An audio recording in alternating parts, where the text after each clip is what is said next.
let's be honest, a lot of people have only been watching New Japan and Wrestle Kingdom for the last few years. I know, you haven't. You're that guy. You have been watching since day one. You the best fan. Let's move on. The point is, since the company started running yearly Tokyo Dome shows in January, which eventually morphed into this WrestleMania-like event, there have been some names that have appeared on these events that you would not believe. And do you want to know who they are? Of course you do, that's why you click the damn thing. So make sure you subscribe to the channel, like it, sit down and enjoy, because yeah, here are 10 people you will not believe appeared at Wrestle Kingdom. Number 10, Rob Conway. Just look at him. Do you remember that? When he was in WWE? It was absolutely bizarre. It was part of his entrance music, which was also done to sound like it was written by Randy Newman, who did like Toy Story. Very, very weird time. Still, between 2003 and 2007, this was the deal for Rob Conway, who was employed by World Wrestling Entertainment and was essentially a very reliable hand, and he won the tag team titles in La Resistance, even though he wasn't even French. In 2013 at Wrestle Kingdom 8 though, Rob Conway would take on Satoshi Kojima for the NWA Championship, because Rob had left the WWE, he was on the indie scene, the NWA and New Japan had a working relationship, and that's how it all came together. Because it was held in the Tokyo Dome, it meant it got 5 stars straight away in the Wrestling Observer, and everybody calmed down. That was just a joke, and kind of fascinatingly, Rob Conway lost here, although he would regain it back 6 months later. Number 9, Sin Cara. Mystico, as he was known then, was probably Mexico's biggest star in 2011. He was also Triple H's first proper hire, as the game was going to recruit all these Latino American fans and completely rejuvenate that side of the market. It didn't really work. Instead, nothing clicked at all until he left the company in 2014, and because he was working under a mask, all WWE did was give the Sin Cara character to someone else. I mean, talk about kicking you when you're already down. 2 years before this new venture though, Mystico could be found at Wrestle Kingdom 3, teaming with Taguchi and none other than Finn Balor to take on Averno, Gedo and Jado. Officials were so impressed he got invited back later in the year, where he eventually won the Junior Heavyweight Championship. This would have done sign better than everything he did in WWE. Number 8, D'Lo Brown. D'Lo Brown was an underrated attitude gem. I mean, he is the reason so many teenagers were walking around just wibbling their heads, and despite rumors to the contrary today, I thought his chest protector gimmick was really good. But after he had left WWE, he had stints in TNA Ring of Honor, and as you've already figured out, over in New Japan Professional Wrestling. And he was part of the very first Wrestle Kingdom show back in 2007, when he also teamed with other former WWE guys, Tyson Tomko, and personal favorite of mine over here on WhatCulture Wrestling, Bull Buchanan. On the other side of the ring too was Ishii, so really D'Lo Brown and everybody else involved in this should just be happy they were able to walk out alive. If you know, you know, and if you don't know, just go watch some Ishii matches. Number 7, Robert Roode. While today he's kind of lost in the WWE shuffle, never forget that in TNA, not only was Robert Roode or Bobby Roode a mainstay, but he was also somewhat of a legend. And never forget too, that when he was teaming with James Storm as Beer Money, well, people flippin' loved this pair. And they found so much success as a duo that they were able to go to Wrestle Kingdom 5, when they also challenged for the IWGP Tag Team titles. It was also a triple threat match where they did go up against Muscle Orchestra. I'm absolutely devastated that now I can never use that name for myself, but also the champions, who were Giant Bernard, aka Albert, and Carl Anderson. Well, I mean, what a time to be alive. During this match, it was Anderson and Bernard who were able to hold on to their championships, but there was something about Robert Roode in New Japan that seemed like it would fit. Maybe he should have picked that path instead of the one he went on. Number 6, Andrade. Before his time in WWE and before his time in NXT, Andrade was known as La Sombra, and he was a flipping big deal. Working under a mask, he was a huge Mexican star and was even the reason for the start of the Los Incomparable stable. I can never say it, but look, don't worry about that, because this thing became so big, it even made its way to Japan, where an Eastern version was set up than none other than Naito. So with all that said, it's not a huge shock that he was a part of Wrestle Kingdom in 2013, when he took on Shinsuke Nakamura for the Intercontinental title and even won the flipping thing. 2 years before, he had also been invited when he teamed up with Grand Metalik to take on Hector Garza and the legend known as Juice and Thunder Liger.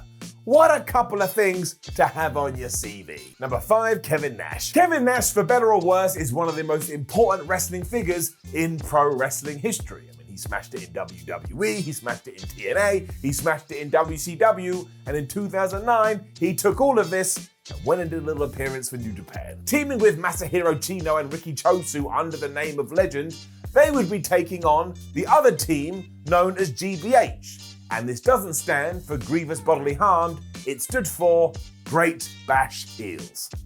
Because of course it did. It didn't become a regular thing for Nash because outside of a few other appearances for All Japan, he didn't really make his way east too much.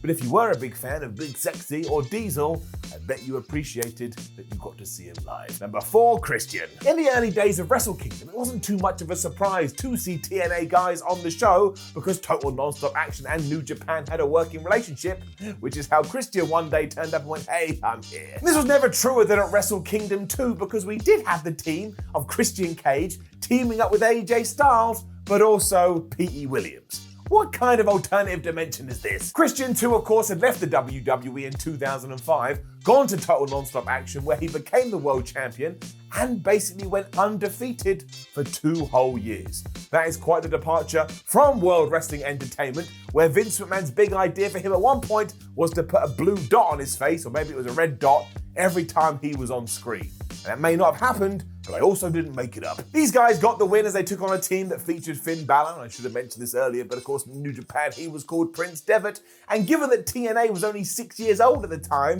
this really did feel like a big deal or a good way to advertise their brand. Also, much like D'Lo Brown, Christian just doesn't get the praise that he deserves, so I'm going to take some praise out my pocket.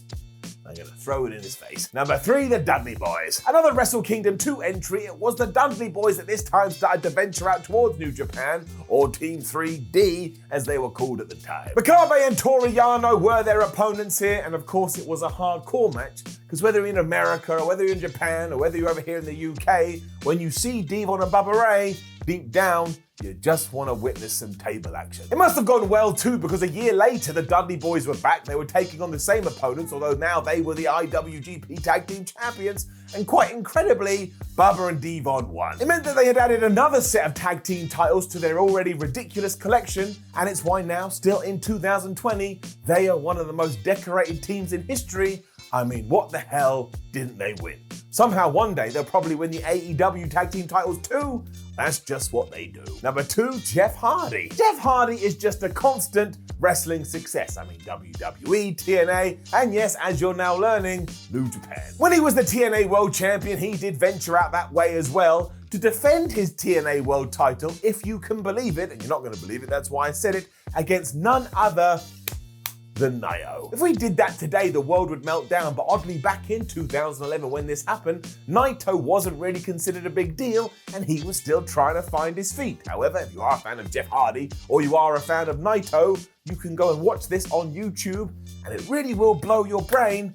How the hell did it happen? Number 1, Kurt Angle. Now I'm sure over the last few entries you have been yelling at your screen, Simon, you absolute bald idiot, you didn't mention the other member of the Legend group. And that's because I was waiting till now. I was waiting for number 1, because of course that person is Kurt Angle. And Wrestle Kingdom 3, he was part of that match with Kevin Nash, but what I want to focus on here is everything that happened 12 months prior, because it was absolutely nuts. In short, at one point in time, there was 2 IWGP World Heavyweight Championships, because Brock Lesnar, the current title holder, had told New Japan he wasn't going to come back to the promotion because these 2 had fallen out.